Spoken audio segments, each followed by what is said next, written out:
Hey guys, this is Austin. So what exactly is a computer? Now obviously it's the tower that sits on your desk or the laptop that goes into your bag, but what about the phone in your pocket or even the watch on your wrist? How does it all even work?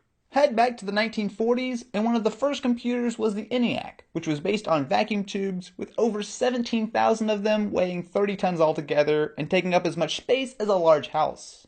Completed at the tail end of World War II, the ENIAC was designed to test the feasibility of things like the hydrogen bomb. However, at its core, it was simply something that could do a lot of math very fast. Today, the brains of a computer is called a processor, or CPU for short. Essentially what it does is the same thing as the ENIAC, although on a much faster scale. Instead of doing thousands of calculations a second, it's in the billions. While the hardware used to actually create a processor has definitely changed, the general ideas behind it really haven't. So if you showed a modern CPU to a designer 50 years ago, they would pretty much be able to figure everything out, although it definitely would be on a much smaller scale. Because modern processors are so powerful, it allows us to do things like create an online video service such as YouTube. So actually speaking of, let's take a look at this video. So right now you're watching a 1080p video playback at 30 frames per second. So essentially that is 2 million pixels that are being changed 30 times every single second to create the illusion of actual motion. Now in reality, it's just a series of still images that are played back very quickly, kind of trick your brain. However, with a modern computer, you can play lots of images, play them very fast, and you really won't be able to tell the difference. However, if you're using a computer, say, from 20 years ago, the output might look a little something like this. So there's absolutely no smooth motion, it looks very jittery, it looks very weird. However, because there's so much power, so many transistors, so many calculations every single second, it makes fluid, cool looking motion like this over the internet totally possible. So far I've spent a lot of time talking about more standard kinds of computers. However, the term computer actually applies to a lot of things, including not only your phone, but basically anything that can actually execute a program, which includes a lot of things when you start looking at it. Let's say I want to play a game of Flappy Bird on my Moto X.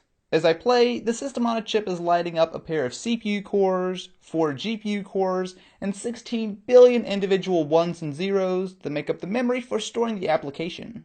This is an enormously complicated series of parts that all have to work together perfectly to do something as seemingly simple as play a game. However, the entire system on a chip would actually fit on this dime. This is definitely a computer. However, I can see making an argument that so is this. I mean, yeah, it might be a printer. However, it does have a processor, it has an operating system, a screen, it even connects via Wi-Fi. Even a mouse and keyboard has some logic as well as some wireless capabilities.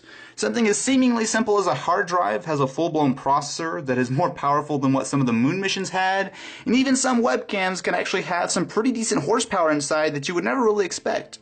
Now take a minute and look around the room that you're in right now. How many computers are around you at this very second? Odds are probably more than you think. Computers like this are absolutely everywhere around us today, and they're only going to get more and more common as things get cheaper and smaller.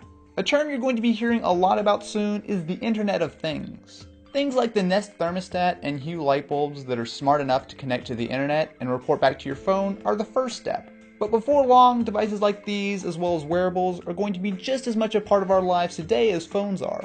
Coming back full circle to the ENIAC, what 70 years ago required a computer the size of a house over a day to complete can now be done in a single second on a device that fits in your pocket. Just imagine where we'll be in another 10 years, much less 70. Anyway, thank you guys for watching, and I will catch you in the next one.